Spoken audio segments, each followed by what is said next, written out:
Hi everybody. Today we are learning about the cyclotron. Now generally it is based on the principle of combined electric and magnetic fields. So when both electric and magnetic fields are applied perpendicular to each other, then the particle can go undeviated. So based on this we have this cyclotron. So the cyclotron is used to accelerate the charged particles to very high energies. So that's the basic purpose of the cyclotron. So we have many uses of it. We can use it for bombarding nuclei with high energy particles and study the resulting nuclear reactions. Then we can produce radioactive substances which are used in medical diagnosis and treatment. So that's another application. Also, we can produce, we can implant ions into the solids, and we can produce, we can modify their properties or produce new materials.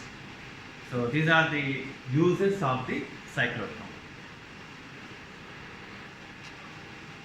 Now the principle of cyclotron, as the particle is revolving in a circular path, the frequency of the charged particle is independent of its energy. So that is the principle of the cyclotron. Now the construction. Now it consists of a semicircular hollow metal plate. So these are in the form of D, the alphabet D. So they are called as the Ds. So there are two Ds here, D1 and D2 here. So they are hollow metal plates in semicircular shape. Now here, these are joined to an oscillator. An oscillator can produce high frequency alternating current. The polarities can be reversed at regular intervals of time. That means at one instant D1 is positive, D2 is negative. Then it will be reversed. The polarities can be reversed. So that is about the oscillator. Then the deflection plate. Now here the particle is revolving in circular path, and when it acquires the sufficient energy, it can exit this cyclotron through the exit port. So for that we use this deflection plate. Then the arrangement is enclosed in a vacuum chamber. Means to prevent the collision of the ions with the air molecules, we are using this vacuum chamber. So this is the arrangement, the construction. Now the working. Here there is a source of positive ions. The ions are produced here at the center, middle, means between the two Ds here. In the region between the two Ds, ions can be produced.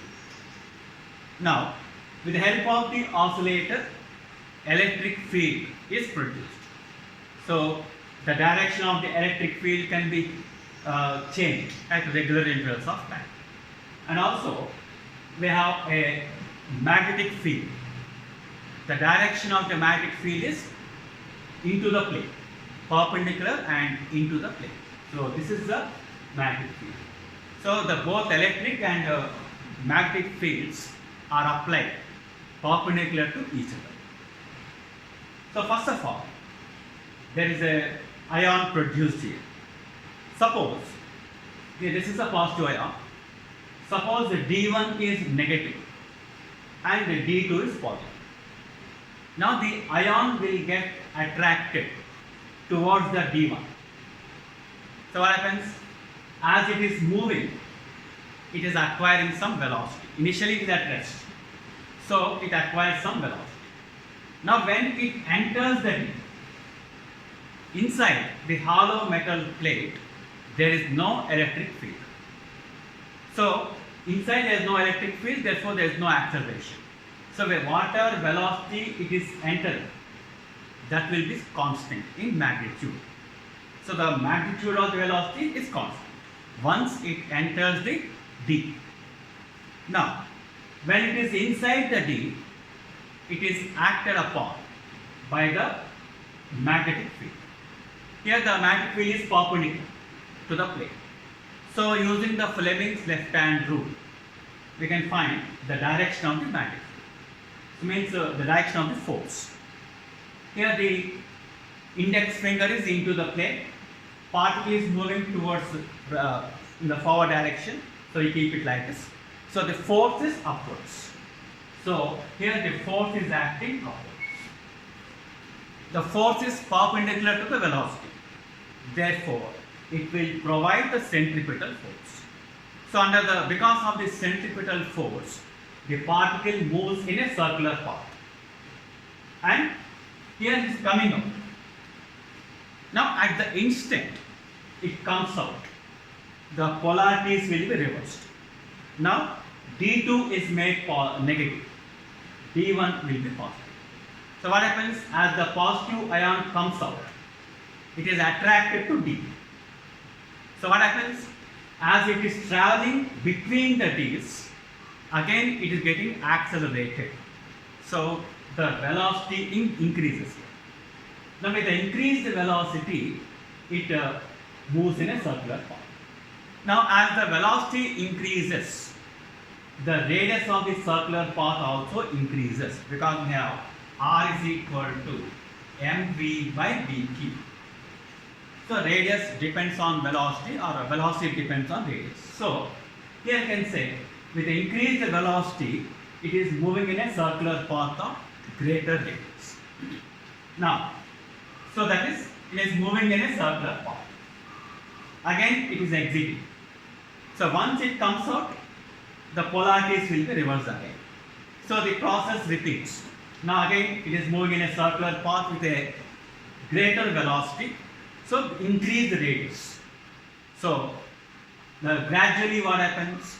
The particle is moving in circular paths. Gradually the radius increases. And as the radius increases, the velocity increases and the kinetic energy also increases. So, but finally, when the particle is reaching the maximum radius, that means it is acquiring the maximum energy, then under the influence of this deflection plate, it will be made to exit here. So that means the particle or ion is getting accelerated to a very high energy. So that is the working of the cyclotron. So the particle is produced here. So it is accelerated towards one of the D's. So when it acquires some velocity here because of the electric field and it enters the D, so what happens? There is no electric field inside. So with a constant velocity, it is moving in a circular path under the influence of the magnetic field. Then it is coming out. As it comes out, the polarities are reversed. Again, with increased velocity, it enters the second D. So the radius increases. So like that, the process will be repeating. So the radius goes on increasing. So the energy also increases. And finally, the particle is coming out of the cyclotron. So that is the working of the cyclotron. So now the theory part. Now as the positive ion is revolving in a cyclotron, the time period does not depend on the velocity or radius. Now whatever may be the radius of the circular path, the time period will be same, because the time period is given by 2 pi m by dt. So it does not depend on the radius and velocity. Initially it has some velocity and some radius. The time taken for completing half revolution is suppose t by 2. So even as it enters the second, the other d, here the radius and velocity are increasing, but the time taken will be same. So that's again t by 2. So for half revolution, the time taken is t by 2. So the time period does not depend on the radius and velocity. Now here, the oscillation is having, the oscillator is supplying the alternating voltage at some frequency. Now, the frequency of the alternating voltage should be equal to the frequency of the particle. Means by the time the particle is coming out of the D, the polarities should be reversed. So, the frequency of AC supplied by the oscillator should be equal to the frequency of revolution of the particle. So, that condition is called as the resonance. So, that is the frequency of the cyclotron. So, you can write the frequency as BQ by 2 pi. So, that is the frequency of the cyclotron. Next, since the radius is mv by bq, so you can write the velocity bqr by, that's the velocity. So, the velocity acquired by the particle, so that is given by bqr by n. So, the kinetic energy acquired will be half m v square. So, substituting the value of bqr by n, you can write b square q square r square by 2.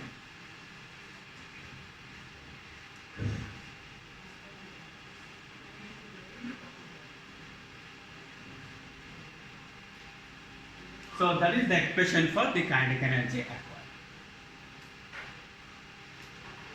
So, the frequency of the cyclotron is given by bq by 2 pi, time period 2 pi m by bq. So, the frequency of the alternating voltage applied should be equal to frequency of revolution of the ion. So, that's what I did, bq by 2 pi.